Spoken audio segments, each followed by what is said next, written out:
প্রিয় দর্শক, সাজ্জাদ কাদিরের প্রীতি নিন, শুভেচ্ছা নিন। এই মুহূর্তে আপনাদের সামনে কথা বলতে এসেছি জাতিসংঘের সাধারণ পরিষদ অধিবেশনে ডক্টর ইউনূসের ভুলভাল ভাষণ এবং ডোনাল্ড ট্রাম্পের সাথে ছবি, এই প্রসঙ্গটা নিয়ে আপনাদের সামনে এই মুহূর্তে কথা বলবো। আপনারা ইতিমধ্যেই ভাষণের একটু ক্লিপিং শুনলেন আমার আলাপের শুরুতে।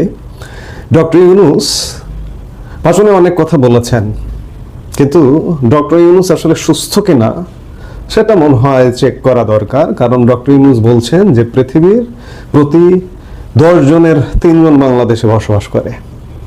পৃথিবীর 1 নম্বর জনসংখ্যার দেশ ভারত, ভারতেও 10 জনের 3 জন মানে 30% মানুষ বসবাস করে না।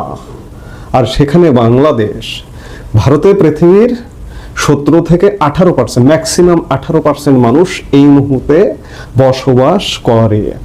আর বাংলাদেশে এটা 2 পয়েন্ট সামথিং হতে পারে। আপনি এই মুহূর্তে ওয়ার্ল্ডোমিটারের তথ্য অনুযায়ী পৃথিবীর মোট জনসংখ্যা যদি দেখেন 824 কোটি, এই যে দেখা যাচ্ছে, এবং এটি প্রতি মিনিটে প্রতি সেকেন্ডে মানব শিশু পৃথিবীতে জন্ম নিচ্ছে এবং এটা প্রতিনিয়ত আপডেট হয়। এই 824 কোটি বা প্রায় 25 কোটি 800, এতে বাংলাদেশের জনসংখ্যা যদি দেখেন 2 পয়েন্ট সামথিং, সেখানে ডক্টর ইউনূস বলছেন প্রায় 30% পৃথিবীর মানুষ বসবাস করে। তাহলে ডক্টর ইউনূস অসুস্থ বা তিনি পড়তেও যদি ভুল করেন, আমি মূল বক্তব্যটাও পড়ে দেখেছি, সেখানে প্রতি 100 জনে 3 জন বাংলাদেশে বসবাস করে। সেই সংখ্যাটি তাকে যিনি বক্তব্যটা লিখে দিয়েছেন, যারা বক্তব্যটা লিখে দিয়েছেন, তিনি তো টেলিপ্রমোটারে পড়ছেন 3% মানুষও এতে বসবাস করেন না, 2%, 2 সামথিং। তো কাজেই ডক্টর ইউনূস আসলে ভুলভাল বক্তব্য দিয়েই জাতিসংঘের ভাষণ শুরু করেছেন এবং জাতিসংঘে তিনি অনেক কথা বলেছেন। ভাষণে তিনি বাংলাদেশের আগামী সংসদ নির্বাচন, সংস্কার, পাচার হওয়া অর্থ ফেরত, রোহিঙ্গা সংকট, গাজায় গণহত্যা, পারমাণবিক অস্ত্র, বৈশ্বিক যুদ্ধ সংঘাত, জলবায়ু সহ বিভিন্ন ইস্যুতে কথা বলেছেন। সেই সঙ্গে তিনি জাতিসংঘের প্রশংসায় পঞ্চমুখ হয়েছেন, জাতিসংঘের প্রশংসায় ভেসেছেন। কিন্তু তার বস ডোনাল্ড ট্রাম্প স্বয়ং জাতিসংঘের তীব্র সমালোচনা করেছেন গত 23 সেপ্টেম্বর মঙ্গলবারের ভাষণে, এবং জাতিসংঘের সাথে কাটছাট তো আমরা দেখছি ডোনাল্ড ট্রাম্প ক্ষমতায় আসার পর থেকে। তো কাজেই ডক্টর ইউনূস আসলে জাতিসংঘে কি ভাষণ দিলেন সেটি খুব গুরুত্বপূর্ণ নয়। আমি শুরুতেই আপনাদের দেখালাম যে ভুলভাল বক্তব্য দিয়েই তার ভাষণটার শুরুর দিকেই তিনি এই ভুলভাল বক্তব্য দিয়েছেন। কাজে এই ভুলভাল বক্তব্য কিংবা ডক্টর মোহাম্মদ ইউনূসের ভাষণ জাতির জন্য বা পৃথিবীর জন্য কি বয়ে আনবে, আমি গতকালকেও বলেছি, আজকেও বলছি।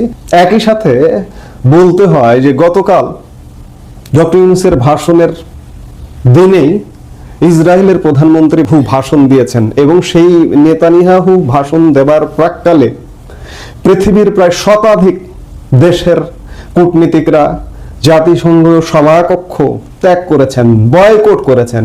কিন্তু যেটি জানা যাচ্ছে ডক্টর ইউনূস বয়কট করেননি। যাই হোক, ডক্টর ইউনূস তার ভূমিকায় অবতীর্ণ হবেন। আরেকটি আমি 2টি প্রসঙ্গ আলাপে এনেছি। আরেকটি হচ্ছে ডোনাল্ড ট্রাম্পের সঙ্গে ডক্টর ইউনূসের ছবি।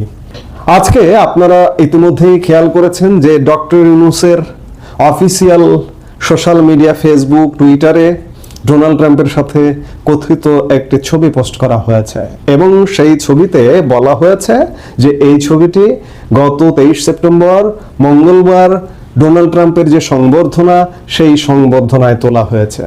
23 তারিখে ছবিটা তোলা হলো, ছবিটা পোস্ট করা হলো 27 তারিখে। আমি এই ছবি নিয়ে আলাদা একটা ভিডিও করেছিলাম গতকালকে। তাতে বলেছি যে ডোনাল্ড ট্রাম্পের সাথে ডক্টর ইউনূস আসলে ছবি উঠাতে পারেননি। কোনটা সঠিক? আপনি কি মনে করেন, আপনি একজন বাংলাদেশের নাগরিক, আপনি কি মনে করেন যে 23 তারিখে ছবি উঠানো হলো ডোনাল্ড ট্রাম্পের সঙ্গে ছবি হচ্ছে জাতিসংঘের অধিবেশনে যাওয়া ডক্টর ইউনূসের সবচেয়ে কাঙ্ক্ষিত ছবি? 23 তারিখ ছবি উঠালেন, ছবি পোস্ট করলেন 27 তারিখ। এটা কি আপনি বিশ্বাস করেন? এই ছবিটা কি জেনুইন? এই ছবিটা কি ক্রিয়েটেড নয়? এই ছবিটা কি এডিটেড নয়? আপনি কি বিশ্বাস করেন? আমি বিশ্বাস করি না। কারণ ডোনাল্ড ট্রাম্পের সাথে ছবি, সেটি সবচেয়ে কাঙ্ক্ষিত ছবি, এবং সেই ছবি ওঠানোর সাথে সাথে ফেসবুক গরম করে দেওয়ার কথা, টুইটার গরম করে দেওয়ার কথা, কিন্তু গরম করা যায়নি। এটিকে এডিট করতে সময় লাগলো। এই প্রশ্নগুলো আমি রেখে দিলাম। এই প্রশ্নগুলোর উত্তর আমি পাবো না।